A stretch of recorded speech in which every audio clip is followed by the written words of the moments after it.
Welcome back. Apologies for that. The monkeys were hanging on the lines, but we're back like we never left. We continue with our deliberations right here in studio. And just before the short break, we had played some sound bites from members of the ODM party, perhaps pointing to the push and pull within the ODM ranks and whether this MOU is truly being implemented.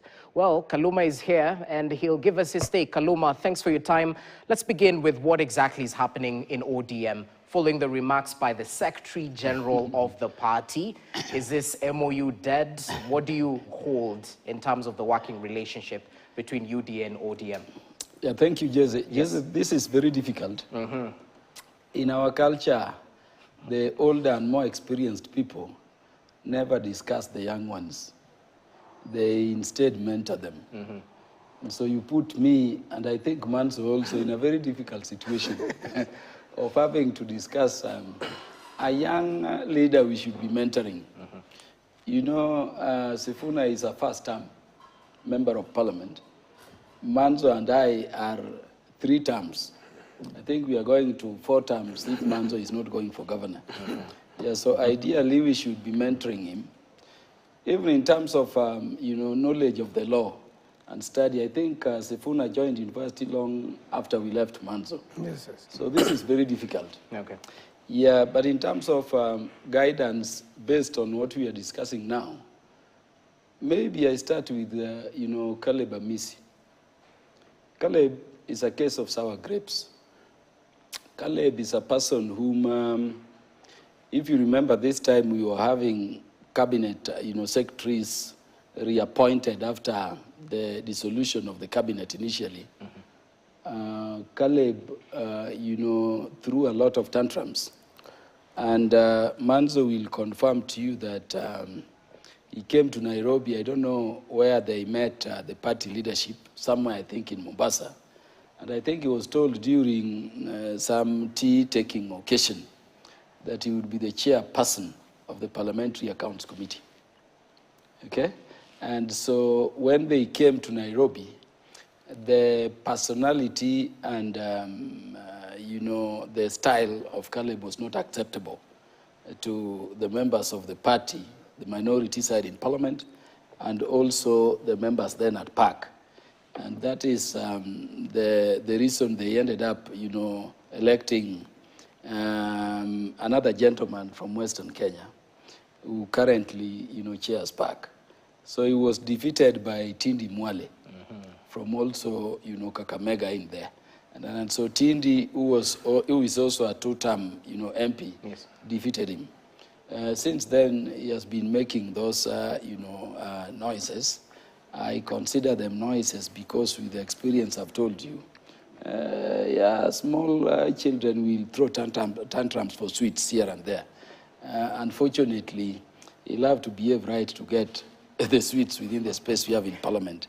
Sifuna is the Secretary General of the ODM party. Whenever he speaks as Secretary General, he is the spokesperson of the party. True. And when he's speaking in that capacity, he reads the resolutions of a meeting of the relevant organ of the party. You remember, like about 5 days ago, there was a meeting, which is the meeting he's referring to in that address, where the party's Central Management Committee met. And so as Secretary General, he did not just issue a note, but he also, you must have been there when he was reading it out. Now, in that capacity, he speaks for the party. Okay. But we must also understand that Sifuna himself, beyond being Secretary of the party, is an individual. He's a leader with his own rights of opinions, and he can express them. And if we tried to silence Sifuna, then I can tell you the D in ODM would be dying. ODM is like River Nile. It has all sorts of things and all sorts of people, all sorts of characters and personalities. So the fact of the matter is that Sifuna, at this instance, was speaking as an individual. All I want to tell my brother, because I don't want to castigate him now that he's not here, by way of guidance, is that when you are a secretary of the party, you cannot give yourself the mandate outside the institutions of the party to contradict decisions of the party taken. Number two, you cannot and you should not go out talking outside to the outside world matters discussed internally, the way you hear him saying, we had a meeting the other day and we did that. Manzo will tell you if he did that in Wiper, he would be out immediately. So in terms of guidance... So will you be pushing him out? No. We may have a way of guiding him. All right. And this is one of them. Okay. Yeah, we are not, as a political party, in the business of pushing out young leaders. We want to mentor them, and you know how many our party leaders mentored. Sifuna is a person who is talented in very many ways. All right. And we want, where he digresses a bit, we bring him back online to mature him. Remember where the ODM party removed Sifuna from?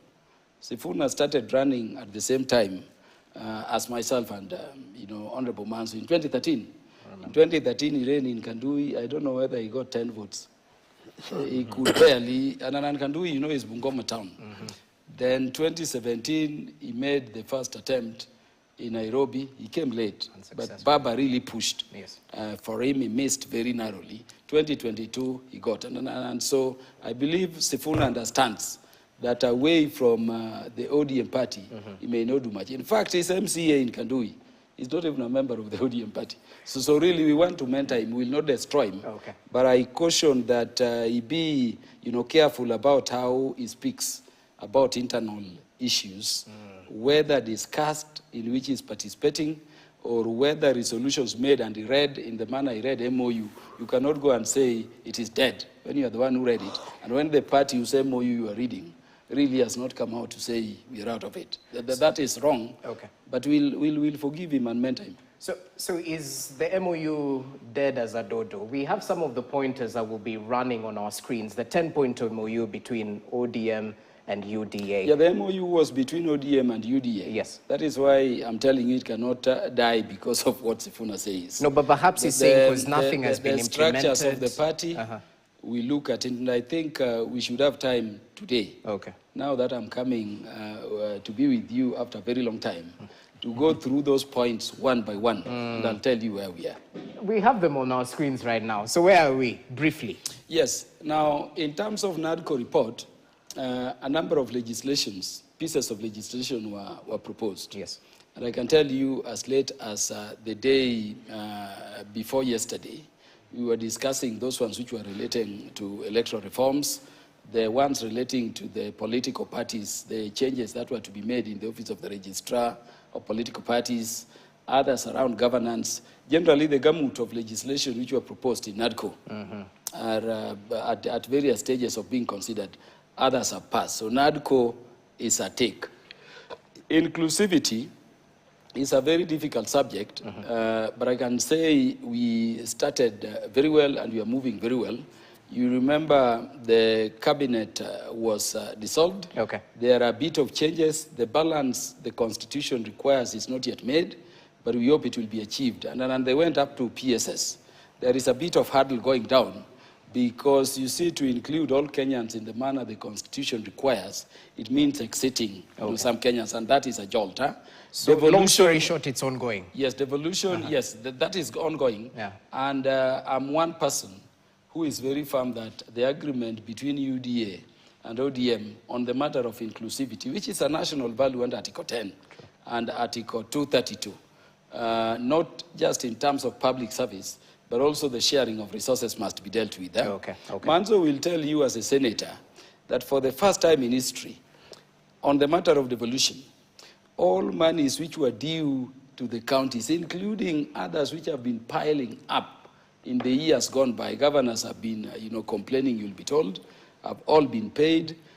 In terms of NGCDF, even at the end of the financial year, we had over 19 billion still pending to undertake national government, functions, mostly overlapping from the previous years. All have been cleared. So there, we are also very good. Okay. On the issue of the right to demonstrate, the right to protest for rights, the right to assemble, the right to picket, I can tell you, very big one. We are doing a lot. The challenge we are noting now is that the manner in which, Article 37 has been couched gives people the idea that you can, demonstrate anywhere, anytime, for as long as you want, doing all sorts of things. And I'm in a team which has been studying the various laws. Because if you look at the law in terms of Article 37, Manzo will tell you, it is in South Africa, word for word, Section 17 of their constitution. There they use peacefully, okay? Peaceably and unarmed is used in Kenya, it is used in the United States, it is used in a UK law on demonstration, it's used in India. And peaceably, by the way, is not peacefully. Okay. And so I can confirm that that space is being guarded very jealously. Manzo will tell you around the right to demonstrate the formation we are in, which is Azimio, and any formation we associate with as ODM must stand for, the Bill of Rights. And we are moving very well. We may discuss it in detail. No problem. And you may go to then audit of the debt. For the first time, Parliament as a committee, the National Assembly, on debt audit. And by the way, the things we have, some are scary, may not be even here, but we are moving very well in that direction. Okay. Safe to say that most of these debts we are struggling to pay now never hit even the consolidated, account. These debts were mostly, Manzo will confirm, being taken straight from the airport to individuals, and yet we are paying them and they're burdening the economy. Debts. Okay. Job creation. We need to move on, sir. So, as you summarize, sorry, due to time, sorry. That's why I told you that let them have rounds before we go into them one by one. Okay, no problem. Let's talk to Senator Dan Manzo. And as you come in, I just want to play a bite by President William Ruto, who is questioning the plan by the opposition. And he said a word that stuck with me, wash conmanship. Let's just listen in to what President William Ruto had to say. And sisters who say Ruto must go. And for sure, just like those who were there before me, my time will come and I will go. My brothers and sisters say, let Ruto go, then we will figure out and we will tell you what is the alternative plan. To me, that sounds like the wash conmanship. So as you add to your take on the MOU implementation, are you wash conmen? It seems that from the president's point of view, you're not providing solutions or alternatives to the issues bedeviling Kenyans. It's just the chant, Ruto must go. Well, you see, Ruto must go is a constitutional term. That's why we have elections after every 5 years. And if you have to go, you have to go within the constitution. And coming back, to what we had asked Kaluma, freedom of press. You remember the other day, the media houses were shut down and the courts helped them. NADCO has not fully been implemented. Things like kidnappings, killings are still there. In fact, our constitution, in its preamble, says that, a government which respects the rule of law. So the first thing, and the human rights are that. So all the killings which have happened are very unnecessary. And these are the reasons Kenyans have said the biggest problem in this country is how President Ruto has mismanaged the affairs of Kenyans. The Kenyans trusted him, they voted him, but unfortunately things changed immediately. He was voted, and nothing serious has been achieved. So the first target, to begin sorting out the problems of the country, then Ruto must be voted out, and Ruto must go. It is not that there's no plan. We know that the economy is doing badly. We want to revive the economy. How? First of all, there's overtaxation in the country. And anybody who has a pay slip know how SHA is taking so much money. And when you go to the hospital, I'm sorry to say, I have a lot of citizens from Makueni who very little have been paid for them, yet they had paid SHA fully, and they are left still with the burden of raising the rest of the money. So the taxes, the housing projects. You see, people, first of all, need respect, dignity, and to be alive. So if you kill the people who have been killed so far, so who's going to live in these houses? So the priorities of the current government are upside down. And we thank ODM for stabilizing, the government of Ruto. If it was not for ODM today, Ruto probably would have run away from this country and would be left in a constitutional crisis. So you saw how he first dissolved the whole cabinet all of a sudden. There are many careless utterances from people in his government or people in key positions in his government, things like shoot to kill. He himself says shoot the legs, and then we meet in hospital and the court. You see, if anybody knows how shooting happens, if you miss the leg and hit a more serious point, then you lose that particular person. So there's a lot of injustice in the country. Corruption has not been sorted out. We need the reason we have all these problems of demonstrations and the young people just asking, get the country right, do the right thing, do away with the corruption. You see, for every advertisement, for every tender in this country, there's no need to do it. And where's their money is? Because they already know who they're going to give the tender. For the jobs advertised for the country, there's no need to advertise the job and ask people to do it because you already know who you are employing. And we are saying this corruption must stop. This is what is making Kenyans very unhappy and feeling that the government has let them down. The worst thing of it is corruption. So this is what we want to set around, to sort out with the new government, which and that's why the people of Kenya are chanting, Ruto must go. It is not conmanship. He has totally misunderstood Kenyans. He has lost touch with the country. He has lost touch with the Kenyans. And probably is the one who is practicing conmanship. What did he do with Gachagua? Isn't that not wash and conmanship? The houses were paid to send Gachagua home. That is conmanship and it is wash. That's unfortunate. Okay, Dismas, as you come in, what do you make of what's going on in ODM? Is it confusion or democracy at its best? Equally, the calls for intergenerational dialogue. How impactful will dialogue be when some of these young citizens want the leaders to walk the talk, not just talk? A very loaded question. In ODM, Mr. Raila Odinga, essentially, and if you use the West African saying, he's got the yam and he's got the knife. So his word is as good as law. That is number one. Number two, again, within the ODM infrastructure, Mr. Raila Odinga is the only politician who has capacity to inflict pain and pleasure at the same time.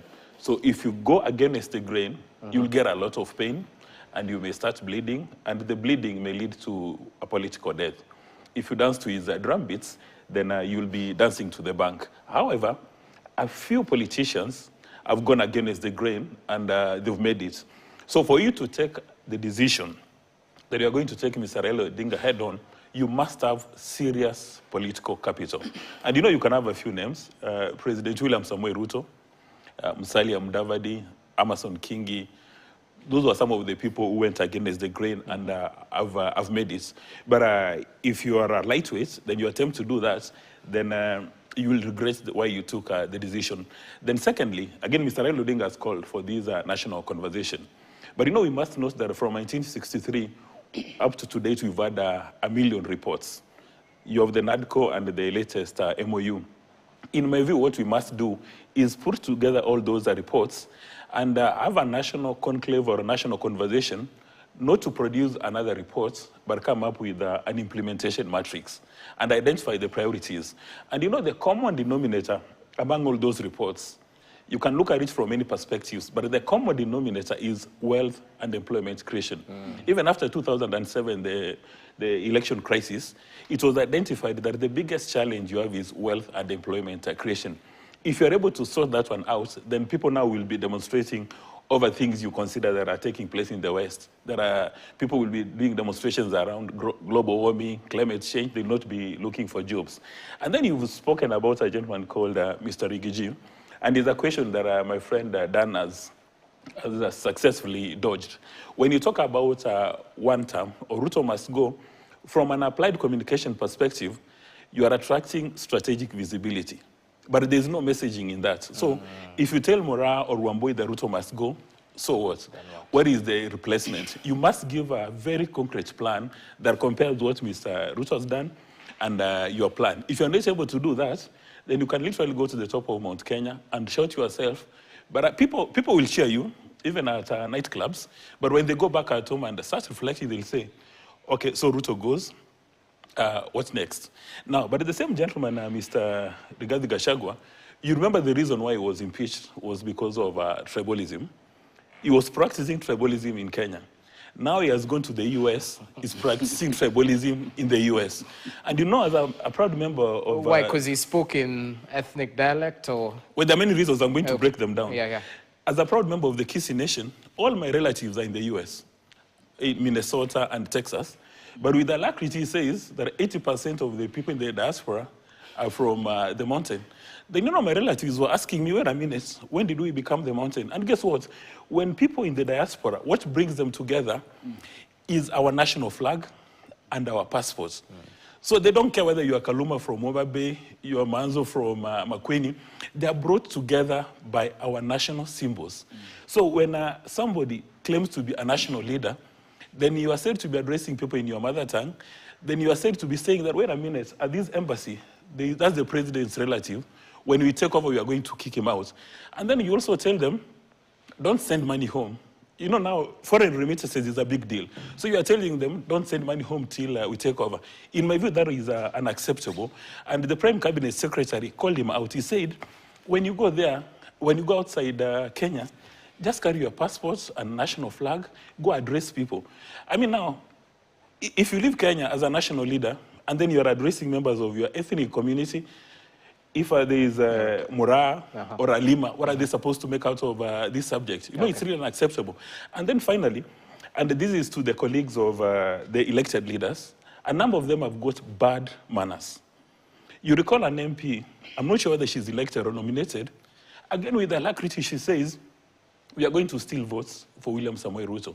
You know, that is a threat to our national stability because you now have a new IBC, and this IBC is focusing on reassuring Kenyans that the elections are going to be free, fair, and credible, that you have these solid systems, and then you have this MP coming up and saying, wait a minute, we are going to steal. And you remember the same MP was called out by the Honorable Musalia Mudavadi. And I'm hoping that if she's nominated, you see, now we don't even know whether she's nominated or elected, but if she's elected, that the people from our constituency can actually recall her. All right. And if she's nominated, our party can actually discipline her, because it may sound like a small flame, but these are the kind of flames that if you don't put them off, they can cause disaster. Kaluma, speak to us about electoral reforms, because we have the Erastus Thekon-led team firmly in office, looking to perhaps undertake the over 22 mini polls across the country, voter registration and whatnot. But when we have political utterances by such leaders that seem to hint at the credibility of the election being hampered in one way or the other, what does it speak to when we talk about electoral reforms? Critical question, but let me mention something on job creation. Yes. And the challenge of the youth bulge. I attended the World Bank IMF spring meeting this June. And they projected that by 2035, 10 years from now, we will be having 1.2 billion well-trained, well-skilled people without employment. And in the analysis, when we were there, it's a meeting that brings all leaders. I happen to be in the finance committee currently. It brings even all ministers in charge of finances in the country. So even the PS, the CS, you know, are there from across the world.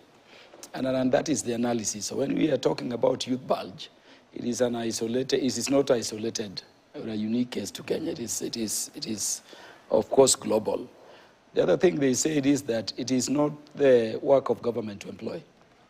In fact, even in Kenya today, barely 1 million Kenyans are employed by the government, both national and counties, by the way. Barely 1 million Kenyans. I don't think it has even reached 1 million. Yet remember, we are a population of over, 55 million, people now. The third resolution was that for us to create jobs for these highly skilled youths, whose population is growing very fast, we must empower the private sector. And the governments must create an enabling environment, an environment in which businesses, private enterprise can thrive. Okay. Okay? Yeah. Now, we need to look at that vis-a-vis what has been happening in Kenya. I happened to be in Addis Ababa, about 3 weeks ago, on a conference on transnational crime, which was initially to be held in Kenya. But you remember what was happening in Kenya at that time. Now, these are leaders in the security sector. You know, I serve in security committee, consisting of MPs, experts, practitioners from across the world, over 2,000 people. These 2,000 people were to meet here, leadership of that level. We went to Addis Ababa because of demonstrations here. Get what I'm talking about? And when I landed there, I didn't know we are a laughing stock outside there. Actually, people are saying we need to begin balancing the enjoyment of human rights and fundamental freedoms against the stability of the state to attract investment. When we have these riots in the city, people are calling demonstrations. Nobody, Jesse, will come and trust their investments in terms of billions. In Nairobi, more so at the CBD. And this is happening at the time when even the UN wants to move into Nairobi in a bigger way. So we want to tell the people to balance those things. All right. Number two, just tied to that in 1 or 2 minutes. The state of our economy has inherited from the previous regime, which supported both Mans and myself. It's not very good. And I'm sharing this because of that committee I told you we sit in. Currently, Kenya Revenue Authority, you remember, collected 2.5, I think, something trillions, okay? The amount of money the nation, Kenya, is to pay towards interest on debts, is 1.1 something trillion. The amount of money going to recurrent expenditure is over 1.3 trillion. Essentially, the money being collected by Kenya Revenue Authority is already gone. So in that situation, remember, this government has not sought the money for the counties that we were fighting over with Manso the other day. It's 415 billion. The money is for the health sector, education sector, and other sectors of the economy. So we must be careful in terms of how we manage this environment so that we can attract, investments which can thrive and be able to, create employment for our youths. On electoral reforms, let me say that I sat partly with Honorable Manso in the committee in charge of justice and legal affairs from 2013 through to 2022.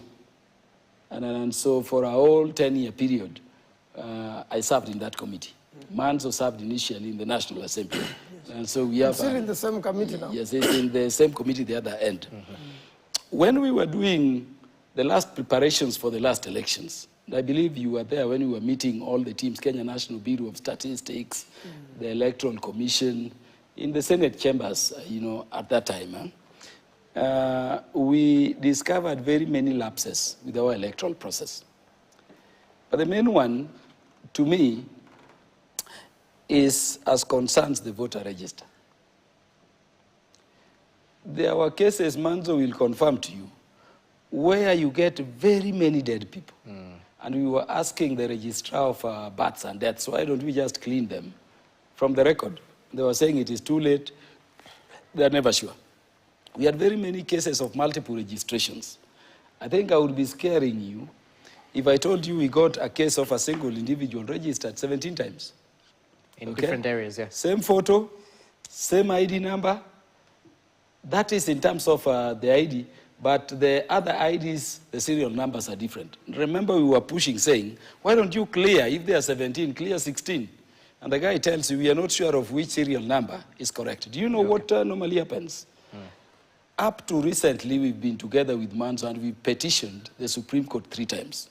You've seen each time we go to the Supreme Court over an election petition, there is usually the issue of the total tally of presidential vote against the total tally of the other candidates. Because, when you go into a station, each individual is given the same number of papers, 1, 1, 1, 1 for all votes. And you don't get any stray, but the presidential vote is always more.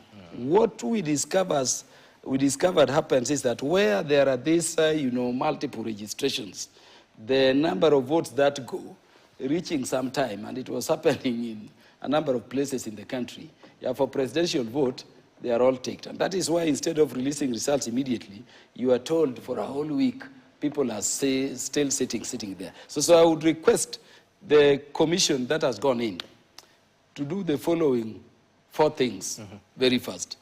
Number 1 is that very many people are currently denied representation. All nominated seats, in my view, ought to have been filled by now. Maybe they are subject to the rates which need to be issued, but they should be done immediately. All elective seats needs to be put into place. My view is that the voter register is beyond cure. The voter register, to me, and I believe Manzo will agree with me. So fresh registration? My view was that we collapse that thing completely and we register fresh. Okay. If we could organize systems, Jesse, so that your ID can enable you to vote, would be the best. I saw it in Estonia and other developed nations, Turkey, South Africa, where I observed elections. Yeah. And then lastly, in terms of elections, maybe second last is that there is the issue of boundary review. But remember, it is boundary review. Review means look at, again, it does not necessarily mean that there will be new boundaries. They can as well confirm that looking at the situation now, by way of desk review, let the matter or the constituencies, the units of election continue, as they are, maybe, just resolving a few issues where there is, agreement by the people. That one is very urgent. And finally? Then finally, Kriegler said at least 2 years to elections we should begin preparing. So if we can move in that direction as fast as possible, we would cool down this political, temperature you see arising. Because you'll allow people now to start engaging in politics if they want. So, Dan Manzo, your take on electoral reforms and the road ahead for the IBC team? Yeah. Well, these reforms must, every Kenyan must participate. And I want to urge the young people, first of all, to register as Kenyans. As voters, Because you see now, if you don't have an ID, even if you shout Ruto must go, you're just wasting your time. So you must first register as a Kenyan. Then soon, I believe that the IBC is required by the law. Registration should be continuous. We'll start registering Kenyans. It begins with the headquarters for the constituencies for IBC. Anytime any person goes there, they will be able to be registered. And then once you have registered Kenyans, it is good to vote. Many Kenyans don't vote on the voting day. 8 million Kenyans did not vote. Most probably that's why we are in the crisis as we are today. Those 8 million Kenyans would have produced a presidential candidate themselves. So the next thing after you acquire a voter's card, then go and vote. And then stay there and protect the vote. Make sure it's not stolen. And for the young people, we are going to have a lot of by-elections. IBC hires a lot of people as clerks. When I was in university, I served as a clerk in Langata constituency, 1997 when Raila Odinga was vying. And there are so many job opportunities all over the country for these Gen Zs. So go and apply at IBC, go work there. There are about 6 polling clerks. With your presence there, no one will steal the vote. And surely, if you do that, then Ruto will go. But if you don't, then shouting Ruto must go is helpless. So the best thing, the best place to go and demonstrate is now demonstrate while registering as a Kenyan, demonstrate while registering as a voter, demonstrate while voting. Come out in huge masses and send Ruto home so that we can have a better country and we can reorganize the government. We can have a government we can listen to people. We can have a government without careless talkers. Because everything begins and ends with election in terms of bringing the leaders into position. And even these forthcoming by-elections, the young people must really participate and bring in the leaders they want to have. If now IBC was never delayed, most members of parliament would have been recalled by Kenyans. Kenyans are not happy with the parliament at all. Parliament is not serving Kenyans. And therefore, we look forward even to the necessary amendments on the election laws. That when you are an MP? Yes, it is true. Kenyans are not happy with the parliament at all. Parliament has not done its job as it's supposed to do. And Kenyans also must now make sure they participate, because that's where we lose it. But also the commissioners, and I'm happy to report that the chair of IBC is a very serious person, well educated, a good lawyer, well brought up, and I know he's a person who can stand for truth. And if the chair stands for truth, then the country stands firm, and we look forward into a better country if Kenyans participate in the elections. Okay, we've mentioned about President Ruto, and just yesterday, Dismas, the president made a personal appeal while at the Nairobi Securities Exchange, and he said this, I'll quote him verbatim, "What if I'm an agent of destiny for the transformation of the nation whose destiny has been delayed for far too long? Pause, reflect, think, give me a chance and judge me fairly when the time comes." On matters overpromising, he said, "It wasn't a mistake, it was deliberate so as to match our leadership with our national ambition. When we aim for excellence, the bar must be higher, and it invites scrutiny from critics and suspicion from naysayers." So this is all to do with the president appealing for more time to deliver on some of these promises. Talk to us about this. Well, you know, as Honorable Kaluma indicated, that when Kenya Kwanza took office, they actually started by cleaning tables. There were many policy mistakes, and they needed to realign them and come up with fresh interventions. And a number of those policy interventions, of course, it will take a while before you start seeing the fruits. And there's a very high probability that you will see the fruits coming maybe 6 months or 1 year before the election. And for President Ruto, it would easily be a walk in the park for him for the 2027 presidential elections if those policy interventions translate into wealth and employment creation for Kenya. You know, that is the bottom line. Even when you're sworn into office, you're told to protect lives and property. So it's assumed that you must have property and you must have lives. Like, for instance, some of those policy interventions talking about healthcare, talking about affordable housing, and many others, his biggest challenge, as you said, times above number, is policy communication.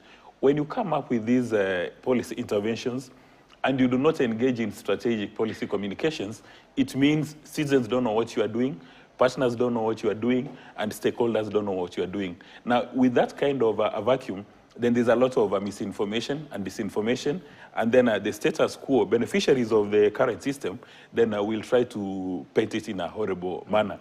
Now, for political leaders, essentially you have two types of political leaders. You have, number one, the ones who know how to craft an election-winning strategy, they win, and they want to retain power at all costs. And then they are the ones who are morally right. They know what is good for the society. For President Ruto to increase its probability of winning the next elections, he must have those two. He must come up with a strategy to win and retain power, and then number two, do what is morally right. Now, Kenyans have got a very high appetite for instant coffee. That is why they wanted to see results immediately. But now his communication team needs to tell Kenyans that I don't go for instant coffee, go for Kisii brewed coffee, which takes a while, so that you get to enjoy this coffee. If you do anything else, then you'll be shooting in the dark. Okay. Now, something else interesting about Manzo. Manzo said that Parliament is not working for Kenya. And indeed, there is a crisis of representation in Kenya. People feel that the elected leaders do not actually represent the interests of Kenyan. But now the point of departure is, when you have a member of Parliament, either National Assembly or Senate, saying that Parliament is essentially dead, but he's still in office, so what are you telling Mura? What are you telling Wanjiko? And what are you telling the rest of Kenya? You're asking the same question Ruto asked Maraga, yeah? And it's the same question we're asking now, Honorable Manzo, that if the National Assembly is as good as dead, and the Senate is as good as dead, and today he's been at the chambers, he's been doing meetings the entire day. So what exactly was he doing there? Now, if he's complaining, then what are we supposed to do, the rest of us, who only see Parliament from a distance or in the news? What are we supposed to make out of that? Okay. And then number three, when you're talking about these electoral reforms, again, we have said times above number, that these IBC must create predictable systems for unpredictable outcomes. For instance, right now, we are told that, as Mheshimiwa suggested, come up with a fresh, register of voters. Yeah. When you have technology companies in Kenya, we don't want to name names because we may be promoting them, but they've created an app you transfer resources. People transfer a lot of money using those resources. Why can't we create the same to use only your national ID to vote? Why do we need to spend resources to register people afresh while in fact you can use your ID? Now, there are many Gen Zs and even youth guys who are very sharp, who can actually assist the IBC come up with a software for voting purposes so that we don't even need to leave our homes to go and vote. I mean, if you want to transfer M-Pesa in Kenya today, you do it in the middle of the night, wherever on top of a mango tree, you do the transfers. Why can't these two members of a parliament come up with that legislation? Why do we need to wake up early in the morning? It's raining. Sometimes we are forced to buy githeri and avocado to go and cast our ballots. Well, we can have a simple app for this kind of stuff. Noted. Kaluma. In fact, let me tell you, I'm very pleased that my brother is thinking this way. I observed the elections in Estonia. Do you know people vote from their phones? And it is so credible, you cannot tamper. I observed the first elections when President, Recep Erdogan, the president of Turkey, first moved from prime minister to presidency. And do I tell you, the voting ended at 5. By 6, and anywhere you are, whether in the restaurant or wherever, you see the results in all the stations. By 6, everything was done in terms of tallying. By 7, President Erdogan was giving his acceptance speech in Ankara, having moved from Istanbul. So, is that a reality with 61 billion budget? Let me tell you, we don't need 61 billion to do those things we're doing. If you hear even the 61 billion they're talking about, it is largely legal fees.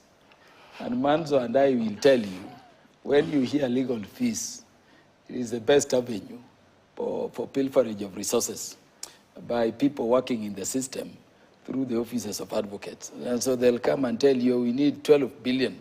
Come and tell you 6 billion. It's money, being hidden, around there. The election costing is the reason as to why our electoral numbers are, set at 22 million. Let me tell you, our true number of voters has not gone beyond 17 million. It's put there because they have put an amount per voter, and they use it to, then come to Parliament as budgeting authority to blackmail you, telling you that, number one, these elections, whether by-elections or general elections, are mandatory. You don't give us the money, go to hell. You will have to give it to us. And remember Article 249, what it also mentions is that, these commissions will be adequately funded by Parliament, adequately, to be able to discharge, their functions. But let me make a mention of, this matter that I see us struggling with. Just briefly, yeah.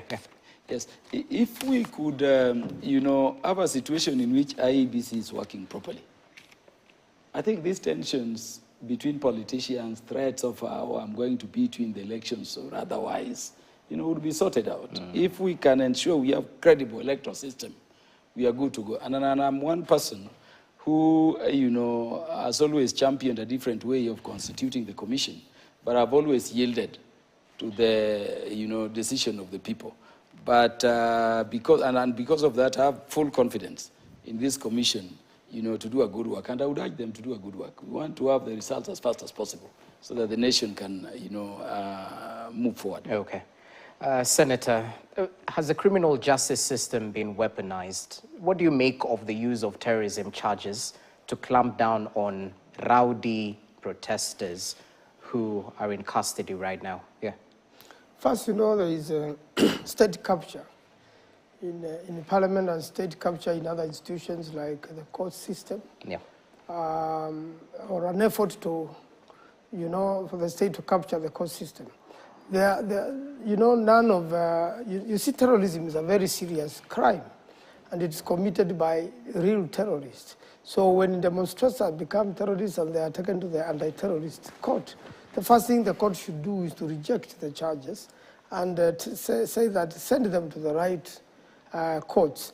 So there has been, serious abuse of the court process in terms of the criminal justice system, and how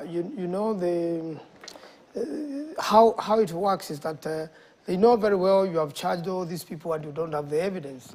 That's why there has been that abuse of if you want to hold somebody, you arrest them on Friday, and then on Monday you go to court with a miscellaneous application, then you say you need 21 days to hold the person to investigate. Before you arrest anybody, you should have done reasonable investigations and you should be ready to charge that particular person. So there have been those abuses. I've heard Mokua talk of the president in his time. Presidents in the world perform in the first 100 days. President Kibaki in the first 100 days, he had gotten the right cabinet, he had gotten the right people working for him, he had started fighting corruption. The country was different. The shilling had gained against the dollar. But the current government, even if you give it 20 years, it will never deliver a single thing because of corruption. That's the main thing. And wrong decisions, So you're saying if Ruto goes, corruption goes? It will go with him. Everything begins or ends with the president. The security, the human rights protection, the killings. The president can stop them. It stops with him. He can stop it, and unfortunately it doesn't look like he's going to stop it quickly. So there is a big problem in the country and can be sorted by the people of Kenya. The only way we have, our constitution does not provide for any other method other than through the elections. So let every Kenyan prepare themselves. And if President Kibaki did it, it can be done again. Okay. He never talked much. He never threatened anybody. He served the country. The country needs to be served rightfully. The current cabinet, when they come to the House, and the permanent secretaries, most of them, they have no idea what they are coming to do. The cabinet secretaries who have been in parliament, like Duale, have a better idea, and they try very much against a lot of odds to deliver the country. Do you still hold the idea Parliament is dead? Parliament is under capture. And therefore, there is no single, the way the law leaves State House as proposed, Parliament becomes a rubber stamp and it goes back. Even if you do public participation, no one listens, nothing changes, Parliament is under capture. A serious indictment. Dismas, as you... Yeah, but okay. Let me say this. Yeah. Manso, it is unfortunate. You dismiss the institution you work in. The fact of the matter is that, I hope it does not mean by Parliament, National Assembly. Pretty sure it does. If you look at the Constitution, yes. Parliament is one with two houses. Yes. The first, National Assembly, the second, the Senate. And so I hope he's also saying that of the Senate. But let me redeem Parliament by saying just one thing. I've been in Parliament for 3 terms continuous now. I've never seen a Parliament that engages more than this one in those 3 terms I've worked. For the first time, Manzo will confirm to you, on every Wednesday, and you always see, we sit up to 9 o'clock. It has never happened. When there are urgent bills to be dealt with, Manzo, sometimes we sit even on Friday. And really, to come here and say that MPs just pass things. I've had bills I prepare for even 3 months, only for an expert in the field to speak on it, and you change your mind completely. The Parliament we have now is a Parliament of young experts in various fields. And by the way, we conscientiously, pass those laws. So let us, take away the thinking of people that Parliament as a problem. Okay. There is the issue of corruption. By the people. There is the issue of corruption that we were to deal with in these agenda items. I'm seeing, shortness of time. But I can tell you, Manzo, you don't have those big corruption cases we were talking about like before. And the funding levels, if you see the budgets we were doing to the agencies like EACC, Office of the Auditor General, the Controller of Budget, and others, we've nearly doubled them this time because we want them to fight and bite very hard. And they have been given a lot of autonomy and independence. I think we are in the right trajectory. I wanted to urge my brother, because we always walk the same path. I doubt even in 2027 we'll be separate, seeing as it were how it is going. If we do not, my brother, start thinking about policy development plans for the Kenyan people, Ruto will shock us. You know, Jesse, people think that when Ruto says, we will move a road from Mandera through Wajir to Garissa, they think it is being said. Those roads are being worked on already. And by the way, you will be shocked. In some 3-4 months, if you go to those roads, you'll be shocked at how much work is done. Okay. For the 13 years I've been in Parliament, I never got an inch of tarmac in our town constituency, I can tell you. And we were budgeting each day.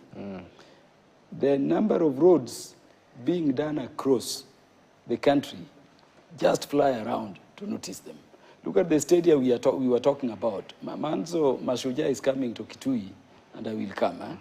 Do I tell you that before Mashujaa, you will have a stadium whose capacity will be less than Kasarani, but will be exactly like Kasarani. What happened in Homa Bay? So we may take Ruto to be promising. Personally, if people say he only lies, we want him to come and lie more in our region, because everything he has said has materialized into a development we've waited for very long. So let us have concrete plans against, of which we can, face Ruto and in the elections. Otherwise, we will be shocked. We will be, deeply shocked as we go ahead. I want to read on what Honorable Manzo has indicated about the by-elections. Yeah. And the Kenyan youth and Gen Z who have demonstrated righteous fury over the administration, now they have a unique opportunity to exercise democratic meritocracy by ensuring that they elect some of the sharpest tools on their own to show that they've actually got a new brand of politics. If they don't do that, then it will be, the common thing. And then number two, President Ruto may want to consider exercising strategic silence. Because, when he's got like 4 functions every day, there's a lot of information going to newsrooms. There's a lot of information on his social media accounts. So at the end of the day, he creates a strategic visibility.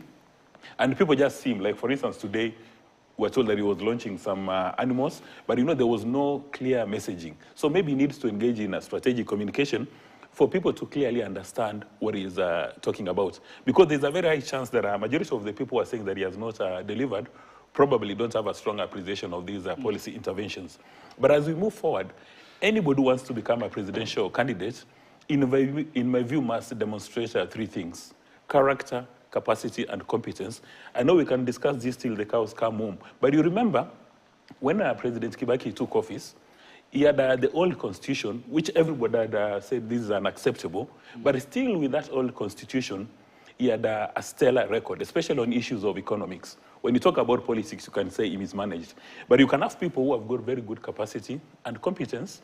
But when it comes to character, then it's been a compromise. Yeah. And then again, at the risk of sounding like a broken record, we must punish impunity, mediocrity, and corruption during the elections.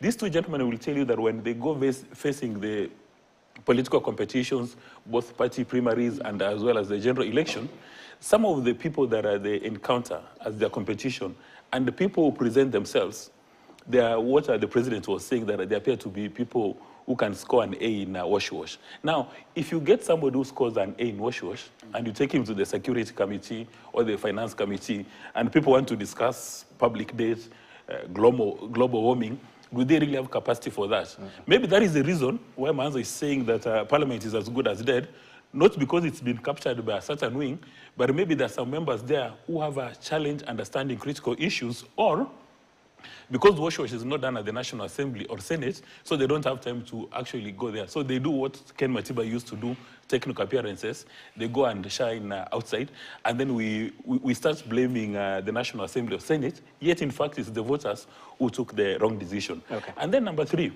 as Kenyans of goodwill, we must also call upon leaders, even before they declare that they're running for office, to demonstrate a solid understanding of global events and how they relate to Kenya. What Rigiji is doing in the US demonstrates that he doesn't understand geopolitics and he doesn't understand Kenyan politics. Because how do you board a plane, you go land in the US, and then you go to the Mount Kenya of the US, and you start running the reputation of your country through the mud. The US has got unwritten rules that you cannot criticize your president outside the US. You cannot criticize your citizens outside the US. While you're within the borders in Kenya, say whatever you want to say. But when you go outside Kenya, please retain some sort of civility. So in my view, all the presidential candidates, Dr. Fred Matiang'i, Maraga, Omtata, all of them, they must give Kenyans their unique selling proposition or their strategic narrative. Okay. Because there's a chance that President Ruto may deliver on his promises, but when it comes to the 2027 general elections, Kenyans want to place all the candidates on a weighing scale. They say, President Ruto, you've done this. Maybe the scoreboard says you've gotten B. But having looked at these other candidates, you are probably cool with the one term. Let's give people another chance. Or maybe we may even need to consider another legislation that a president does only one term. Because you see right now we've had a pendulum that the president is restricted to particular spaces in Kenya. Can we consider maybe a rotational presidency, or even we reduce the term to 4 years so that a Kisii man can take over somebody from Giriama? Because if we don't do that, then we may be facing a challenge in future. Interesting. As we get the final comments, because we're pressed of time, Manzo, there seems to be talk of a third force emerging within this political race ahead of 2027. How detrimental would it be for the united opposition? Because you've talked about uniting against Ruto time and time again. What's your view on this? I want to say that the young people and the Gen Zs and many other generations who are clamoring for change, there's actually a revolution going on in the country. And this revolution will go on whether the current leadership works together or works against each other. And therefore, the team which will capture the aspirations of the young people, who are many frustrated, have no equal opportunity, are unable to achieve their lifetime goals. They have worked hard, they've gotten degrees, but have been frustrated by the current system. As I advised before, it will be useless to create a third force, and then you are not going to vote. And for you to be able to vote, you must exercise some discipline, and you must make effort to register as a Kenyan. Then once you have an ID, please register as a voter. Okay. If you don't do that, then nothing changes in the country, even if you demonstrate forever. But I believe these young people are very bitter. They are annoyed with the current situation. They want fairness. They want the constitution of Kenya to be followed. They want politicians to be of good manners. And I believe they will make it, if they carry on with the registration. And as a united opposition, we are ready to mentor the young people. We want them to have their own political party. We want them to compete for office. They want them to run for member of parliament, for MCA, for governor. We want the young people to join political parties now that they've been denied registering their own. And when they come to our political parties, we give them an opportunity. Okay. And through that, the united opposition will be bigger and will be able to send Ruto home so that we can have a better country. Noted. As you give us your final comments, Kaluma, I'd like you to talk about what message would you give the ODM supporters who might feel confused, as the Secretary General referred, by this working arrangement that perhaps ODM and what it stood for, and the message has been convoluted by this working relationship with the UDA, the ruling party? Yeah. The ODM is the oldest and strongest party, I think, in the region, if not just in Kenya. In ODM, we have an ideology called, if you want to lead them, confuse them. And so I can tell you that confusion is to people who are not members of the ODM party. The ODM party membership know we are in broad-based government. Yeah. And by the way, I'm very grateful for the party and Prime Minister Raila Amolo Odinga for the intervention he made. You know, now we can be able to be at KTN, at Standard Media Group, talking about our country. Sometimes we take things, for granted. But I can tell you, I was explaining another time, if we didn't intervene, this nation was lost in 2024. We would be possibly refugees or asylum seekers elsewhere. So I only hope that the young people will, in their silent time, thank Raila, instead of those misguided ones I've been seeing, condemning him. Number two, let me just say that we are, forging ahead. in as much as we exercise our human rights and fundamental freedoms, I see the challenge that we now need to see how to balance the enjoyment of those rights with the stability of the state. And so let me request, the media, the religious society, the civil society, that really whatever we do, let us always realize that if anything, affects Kenya and its stability, even all of us are together affected. I'm saying that because you remember the last, demonstrations, if I may call them so, in town before, at the CBD, Nairobi, before the live coverage was switched off. Jesse, you saw a religious leader with beard reaching here with a caller saying, Mungu wa majeshi, watoto wetu wakifika State House na warudi salama, tutakuambia ni asante. We are guiding our children down the wrong path. And let us always know, Manzo, that in as much as we may be fighting to be presidents in future, let us protect the integrity of institutions. I am concerned that everything the president says as the leader of the nation is being twisted. Look at that thing he said that if you have to shoot, please go for the leg. And Anjeze, let me tell you, Manzo as a lawyer knows what Part B of the 6th schedule of the National Police Service Act says. That part deals with situations in which police officers are entitled to shoot. The fire. Number one is in self-defense or defense of any other person whose life is threatened. Okay? Now, you saw like that lady police officer who was being kicked down there. And you saw all those male police officers running with firearms. Do you know, under that provision, if those officers turned and shot at all those the entire crowd, by the way, it is not extrajudicial killing, because it is killing by law authorized. But the young people saved the police. So President Ruto was simply saying, okay, I'm saying the young people came and intervened, but if they turned with those firearms, the law permits them in that situation. If dangerous people came here today, Jesse, and our lives were in danger and you ring police officers to enter, they will not come to negotiate. They'll come to clear those people. You saw the situation at Garissa University. When our anti-terror police unit go there, but then you don't shoot, you'll be shot. And our children would die. So let us teach our people, most of our children, that they are alive. But let me end by alerting our children that be careful about the people calling you to the streets. I know where the children of Manzo go to school. Manzo, you know where my children go to school. You know where the children of Vice President Kalonzo goes to school and where they are. You know where the children of Maraga were going to school. Was it Turi? This one where you go with no choppers. Need to mention. Yes. I don't need to mention. They have left, huh? Young people outside there should understand that there are very many people who will seek to misuse you as they are preparing their own children to continue ruling over you. Think about yourself, the stability of the nation, and I can tell you, you have a leadership to hand over to you in good time. A country that you'll be proud of.